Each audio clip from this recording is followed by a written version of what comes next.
안녕하세요. 오신 작가입니다. 현재 일본에서는 타카이치 총리가 매춘 방지법을 강화한다고 해서 크게 논란이 되고 있습니다. 과연 일본에서 어떤 일이 벌어질지 살펴보겠습니다. 일본 정부는 이르면 3월 전문가 회의를 설치해서 매춘 방지법 개정 방안을 논의할 예정에 있습니다. 그동안 아무런 규제나 법이 없었던 게 아니에요. 매춘 방지법이 있었는데 이걸 수정한다는 겁니다. 여기에는 일본만의 독특한 시스템이 존재하는데 그걸 먼저 이야기해야지 이해하기가 쉬울 겁니다. 이미 일본에서는 매춘 방지법이 있는데도 일명 풍속업소라고 불리는 업소가 전국에 굉장히 많이 존재합니다. 예를 든다면은 소프랜드, 데리헤루, 테코키 이러한 다양한 종류의 서비스가 존재하고 있습니다.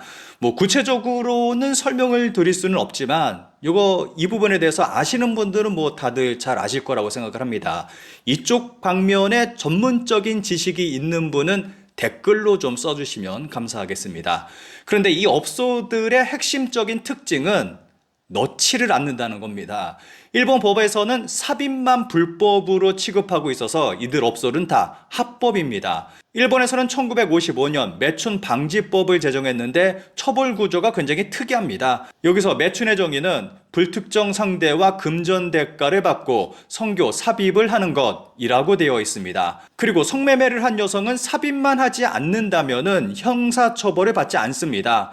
알선, 포주, 업소 운영자 역시 처벌받지 않습니다. 강요, 착취, 유인 이 부분은 엄하게 처벌하고 있습니다. 즉 행위자보다는 구조적인 부분에서 업자, 알선자를 처벌하는 구조입니다.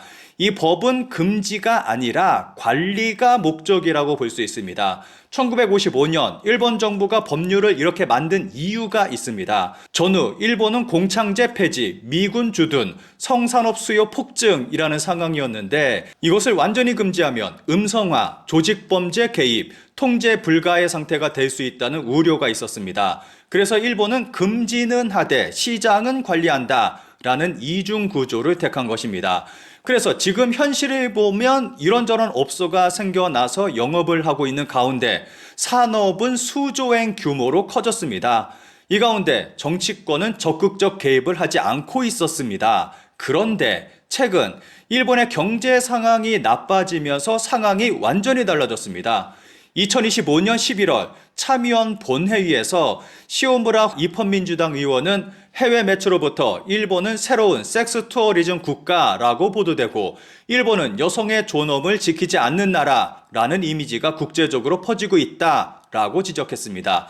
시오무라 의원은 외국인 남성에게 안심하고 성매매를 할 수 있는 나라로 인식되고 성을 팔 수밖에 없는 여성만이 검거되는 왜곡된 구조가 있다면서 여성의 인권 침해에 대해 범죄 자금의 거점으로 간주되면 국제적 신용을 잃게 된다라고 언급했습니다.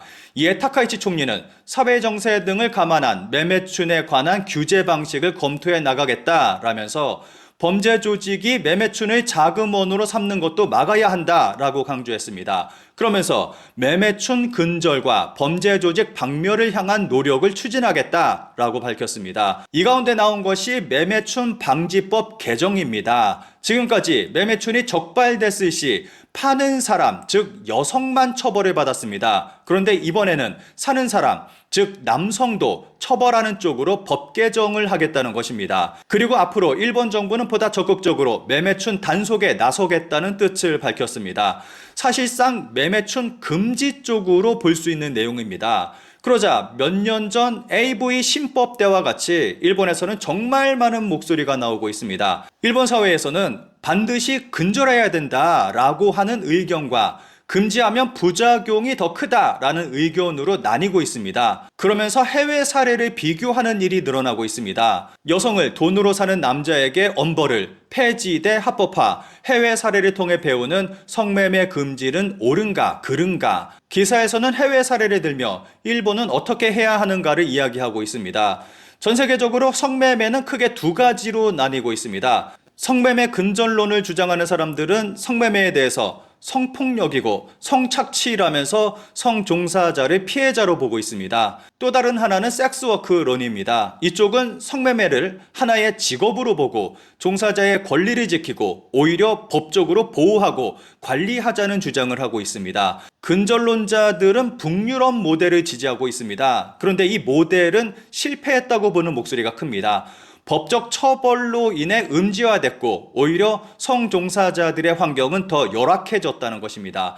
기사에서는 한국의 예도 들고 있습니다. 사는 쪽만이 아니라 파는 쪽도 처벌하는 것이 한국이다. 2004년에 매매 성행위를 처벌하는 성매매 특별법이 시행되자 매춘거리가 일제히 적발됐다. 그 결과 성매매는 채팅 앱을 이용하는 등 지하에 잔입했다. 게다가 여성은 일본이나 미국 등으로 원정을 나가게 됐고 남성도 해외로 나가게 됐다. 보기 어려워진 것뿐으로 성매매는 전혀 감소하지 않았다고 한다. 한국에서는 어떤 일이 벌어졌는지 모두 잘 알고 계실 겁니다. 반대로 성매매를 정당한 노동으로 보고 합법화한 나라로는 스위스, 스페인, 네덜란드, 독일을 들 수 있는데 이들 국가들도 실패했다고 보는 목소리가 높습니다. 업자나 여성이 행정적 등록을 해야 해서 주변에 직업이 알려지는 경우가 많아서 오히려 등록을 거부하고 일을 하는 사람들이 더 많고 게다가 불법 체류 이민자들이 크게 증가하게 됐다고 합니다. 즉 결과적으로 불법 영업점, 불법 노동자가 더 많이 늘었다는 것입니다. 프랑스에서는 황당한 일도 벌어지고 있습니다. 2006년 프랑스는 성매매 금지법을 통과시켰습니다. 내용은 사는 쪽을 처벌하도록 해서 적발 시 3,750유로, 하나 약 630만 원이라는 적지 않은 벌금을 내야 합니다. 법이 강화되다 보니까 정말 황당한 일이 벌어졌습니다. 강화된 법으로 인해서 산업이 더 음지화됐습니다. 그 대표적인 예가 블로뉴 숲입니다. 블로뉴 숲은 파리 서쪽 끝에 위치한 846헥타르 규모의 거대한 녹지로 세느강까지 끼고 있어서 파리 시민의 휴식의 장소로 사랑받고 있습니다. 그런데 이 숲 안 깊숙이 들어가면 전혀 다른 상황이 벌어지고 있습니다. 일본의 기사에서 소개하는 내용을 짧게 살펴보겠습니다. 뉴스포스트 세븐은 지난해 이 숲에서 매춘부 엘레나 씨 가명 당시 31세를 취재한 바 있다. 엘레나 씨는 기자들에게 이렇게 말했다. 입으로는 20유로, 그거는 40유로야. 물가가 높은 파리에서는 상상할 수 없을 정도로 저렴한 금액을 제시해왔다. 취재하고 싶다는 의사를 전하자 그녀는 망설인 뒤 장소로 안내해 주었다. 그곳은 나무에 끈을 걸고 천을 늘어뜨린 정도의 약 한 평 정도의 공간이었다. 바닥은 진흙이 묻은 흙 그대로였고 찢어진 콘돔이 여기저기 흩어져 있었다. 우리는 비가 오든 눈이 오든 겨울에 추운 날이든 여기에 서 있어야 한다. 매일. 프랑스는 물가가 너무 비싸고 여기서는 안전하다고 말할 수 없다. 일본 기자가 취재 중인 엘레나의 모습입니다. 그리고 그녀는 숲속으로 기자를 안내했습니다. 성매매를 불법화하고 처벌을 강화하자 프랑스에서는 정말 상상할 수 없는 일이 벌어지고 있습니다. 환경은 더 열악해졌고 더 위험해졌습니다. 그리고 사람들은 보이지 않는 음지로 더 어두운 곳으로 숨어 들어갔습니다. 현재 일본에서는 이 부분을 우려하고 있습니다. 타카이치 정권이 이와 같이 강하게 성매매를 금지할 경우 일본에서 어떤 일이 벌어질지 아무도 알 수 없습니다. 하지만 확실한 것은 프랑스와 같은 일이 벌어지지 않으리라는 보장은 없습니다.